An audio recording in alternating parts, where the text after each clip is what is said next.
Tip number 1 to help you play faster. You need to relax your fingers and your wrist.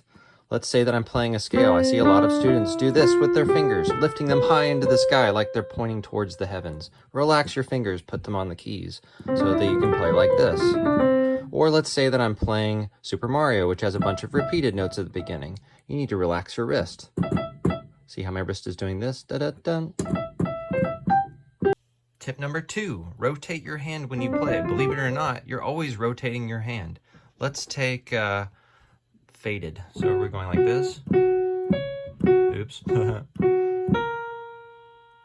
From here, I'm rotating to the right. Yes, this is a repeated note. That's where that relaxed note wrist comes in. Then I'm rotating down to the left, then to the left. I can switch fingers here. Rotate to the left, rotate to the left. When I do my scales, I'm rotating right, right. I'm actually kind of rotating left. So there's always rotation going on in your hand. And then of course, if you're doing something like this. Tip number 3, find groups of notes. Rather than trying to play something like Havana, like this,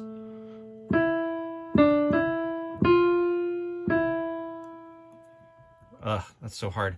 I should find as many of the notes as I can, put them into a logical, relaxed hand group.